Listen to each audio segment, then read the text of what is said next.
যেহেতু আমাদের রাজস্ব যোদ্ধারা একটি যৌক্তিক দাবিতে আজকে রাজপথে নেমে আসছে, সারা বাংলাদেশ থেকে এনবিআর অভিযানে যাত্রা করেছে, এই পর্যায়ে আপনাদেরকে বলতে চাই আমাদের কিন্তু এই মুহূর্তে ঘরে ফিরে যাওয়ার কোনো সুযোগ নেই।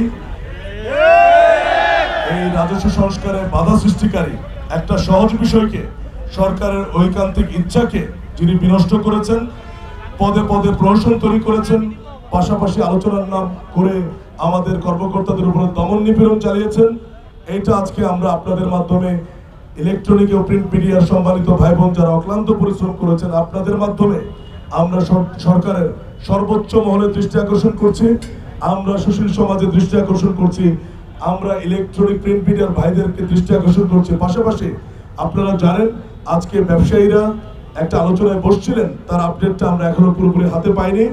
তাদেরও এটা বুঝতে হবে আমরা ব্যবসায়ীদের প্রতিপক্ষ নই, কখনোই আমাদের এনবিআর ইতিহাস ব্যবসায়ীদের সহযোগিতা করার ইতিহাস।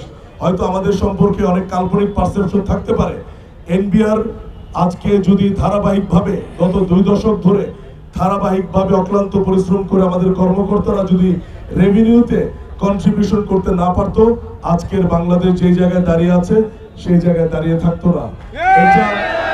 এইটা যদি কোনো মহল বুঝতে ব্যর্থ হয়, তারা তাদের আমাদের দুঃখ যে তারা আমাদের থেকে সেবা নিয়ে এনবিআর কে কর্মকর্তাদের দিয়ে অক্লান্ত পরিশ্রম করিয়ে আজকে আমাদেরকে রেভিনিউ আর্নিং এর এই গুরুত্বপূর্ণ মাসে আমাদেরকে আজকে রাস্তায় নামিয়ে দিয়েছে।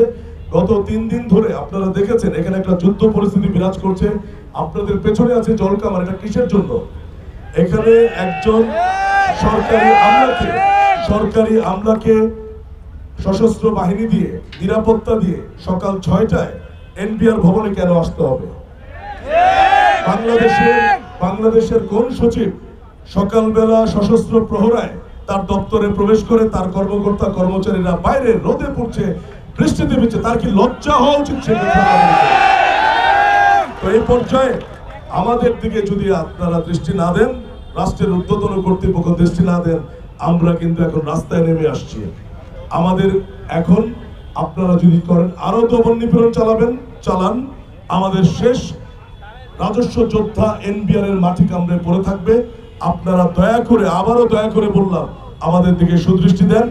রাজস্ব ব্যবস্থা ধ্বংসকারী, রাজস্ব আহরণকে বাধা সৃষ্টিকারী, সরকারের রোডম্যাপে বাধা সৃষ্টিকারী, অফিসারদের উপর দমন নিপীড়ন চালানোকারী এবং সর্বদা যিনি ষড়যন্ত্রে লিপ্ত থাকে, মিডিয়াকে এক কথা বলে আমাদেরকে আবার আলোচনার নামে গোপনে গোপনে সকাল থেকে এনএসআই কর্মকর্তা পাঠায়, এই ধরনের একজন ষড়যন্ত্রকারী ব্যর্থ অযোগ্য এনবিআর চেয়ারম্যানের অপসারণ ব্যতীত কোন ধরনের আলোচনার পথ খুলবে না। আমরা সরকারের ঊর্ধ্বতন মহলের দৃষ্টি আকর্ষণ করছি। এই প্রচেষ্টার মূল হোতা তিনি নিপীড়নমূলক বদলি সহ বিভিন্ন ষড়যন্ত্রমূলক কর্মকাণ্ডের মাধ্যমে রাজস্ব ব্যবস্থা সংস্কারের পরিবেশ বিনষ্টকারী, সরকারের মেনে নেওয়া দাবি একরকম অস্বীকার করে এনবিআর বিলুপ্তির পায়তারা করার ষড়যন্ত্রকারী এবং সরকারকে বিভিন্ন ভুল তথ্য দিয়ে এনবিআর সংস্কার ঐক্য পরিষদের সাথে সরকারের দূরত্ব সৃষ্টির অপচেষ্টাকারী। 28 জুন 2025 খ্রিস্টাব্দ তারিখে ব্যবসায়ী সমাজের সংবাদ সম্মেলন থেকে জারিকৃত প্রেস নোটের অনুচ্ছেদ 5-এর প্রতি এনবিআর সংস্কার ঐক্য পরিষদের দৃষ্টি আকর্ষিত হয়েছে। ব্যবসায়ী সমাজ এনবিআর চেয়ারম্যানের অপসারণ কোনো মতেই কাম্য নয় এবং তাতে কোনো সফলতা আসবে না বলে মন্তব্য করেছেন। আমরা অত্যন্ত পরিতাপের সাথে বলছি যে কি কারণে পতিত ফ্যাসিবাদী সরকারের দোসর একজন আমলার অপসারণ ব্যবসায়ী সমাজ কাম্য নয় বলেছেন, সেটি তাদের প্রেস বিজ্ঞপ্তিতে তারা খোলাসা করেননি। কিন্তু আমরা ব্যবসায়ী সমাজ সহ পুরো দেশবাসীর কাছে পূর্বের প্রেস বিজ্ঞপ্তি এবং আজকের প্রেস বিজ্ঞপ্তির মাধ্যমে খোলাসা করেছি যে রাজস্ব ব্যবস্থার পূর্ণাঙ্গ প্রকৃত টেকসই ও বাস্তবসম্মত সংস্কারের স্বার্থে কেন ফ্যাসিবাদী সরকারের দোসর এনবিআর চেয়ারম্যান জনাব আব্দুর রহমান খানকে অপসারণ করতে হবে। আশা করি সরকার, ব্যবসায়ী সমাজ ও দেশবাসী বিতর্কিত এনবিআর চেয়ারম্যানকে অপসারণের আমাদের দাবির সাথে একমত হবেন।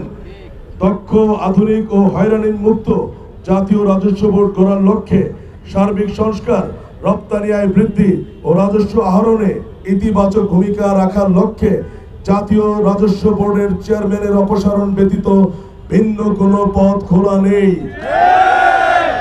তবে আমরা ব্যবসায়ী সমাজের প্রেস বিজ্ঞপ্তিতে রাজস্ব সংস্কারের বিষয়ে সার্বিকভাবে যে বক্তব্য প্রদান করা হয়েছে তার জন্য আমরা ব্যবসায়ীদেরকে সাধুবাদ জানাচ্ছি।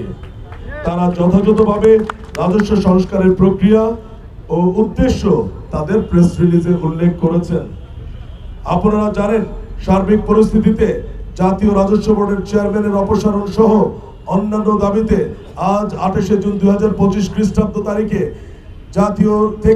জাতীয় রাজস্ব বোর্ডের ট্যাক্স, কাস্টমস ও ভ্যাটের সকল দপ্তরে লাগাতার কমপ্লিট শাটডাউন কর্মসূচি চলমান রয়েছে। একই সাথে আজ থেকে নজিরবিহীন ঐতিহাসিক গণজমায়েতের মাধ্যমে শান্তিপূর্ণ মার্চ টু এনবিআর পালিত হচ্ছে। এমন অবস্থায় আমাদের চলমান কর্মসূচি নিম্নরূপ।